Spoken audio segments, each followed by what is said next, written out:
The Surveillance Hunter. Restoring the Killer Instinct. Part 6. Motivation and Muscle Memory.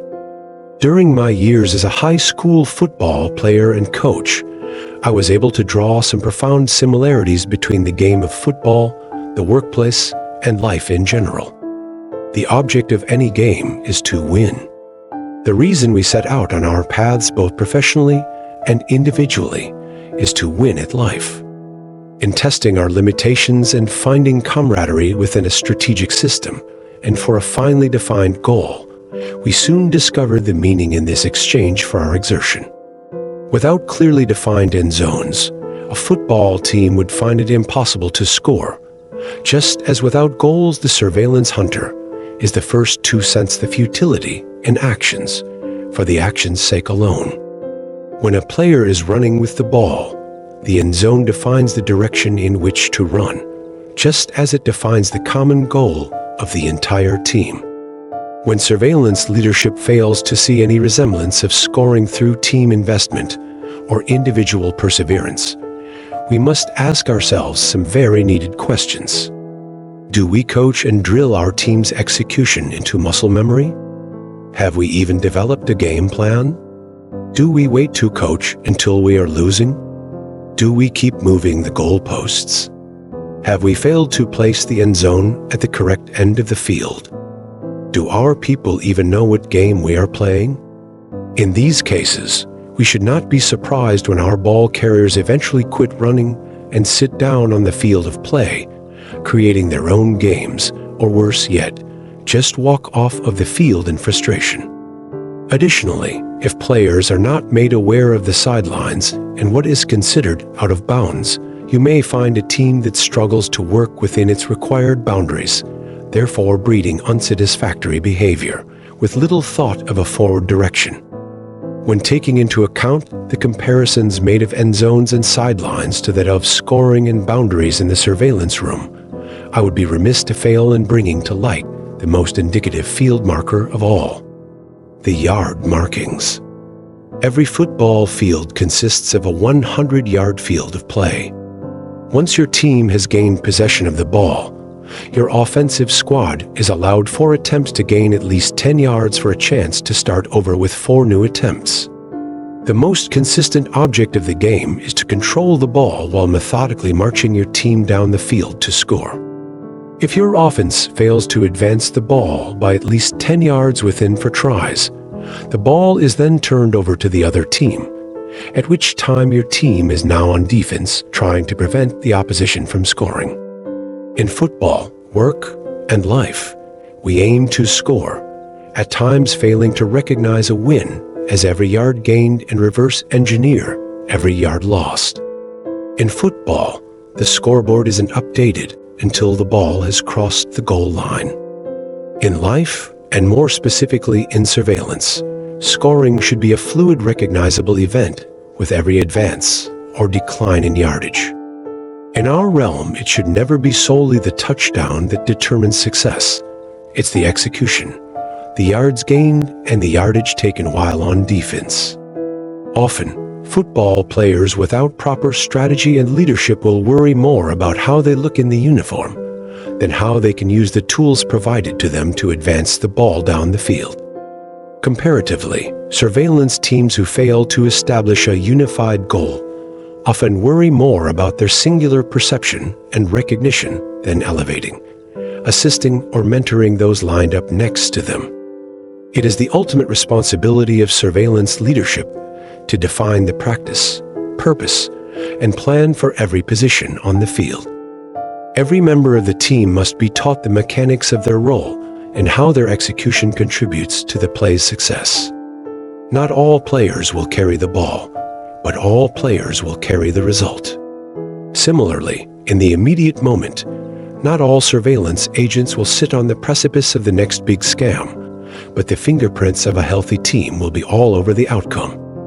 Every team consists of equipment managers, players, captains, coaches, and owners. It is vital that each role be unified in responding appropriately with the skill set and motivation required of their role. For instance, If equipment managers fail to provide properly and efficiently operating equipment, the players are hampered and unable to provide the most precise and timely product. Additionally, if the team captains fail to place the team on their back and provide adequate on-the-field leadership and situational clarity, the players may tend to create their own audibles, leading to the path of least resistance or selfish individual recognition.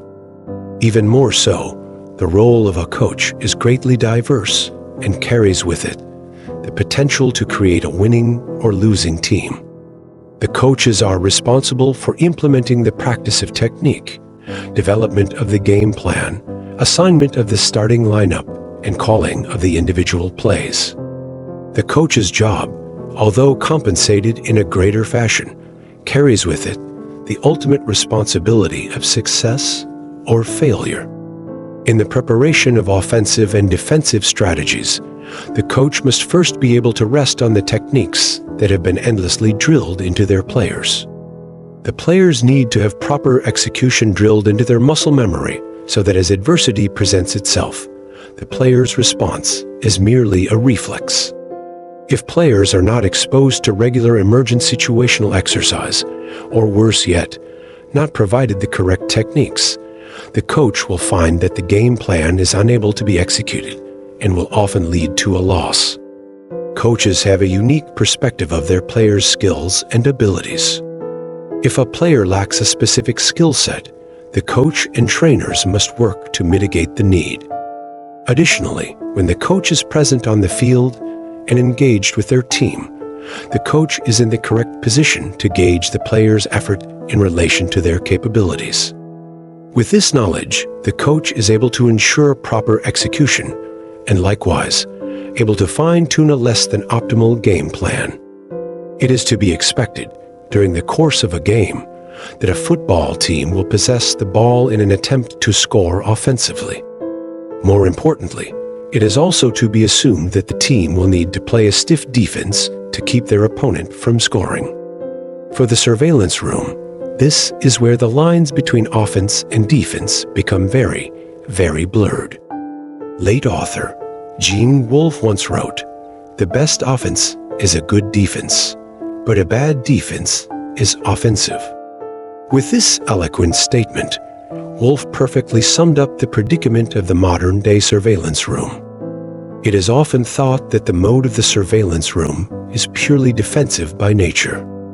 With the time-tested teachings of game protection and proactive observation, it is very easy to draw such a conclusion, but in a deeper frame of mind, I would propose that we consider all surveillance activity as on a spectrum that spans both characteristics as equally important and connected. Just as policy and procedure have been reactively crafted concerning specific events that required an immediate solution, surveillance teams who have been unplugged from the matrix of daily monotony are in a much better position to innovate and inspire new procedures and protections for existing events and scams that have yet to come about.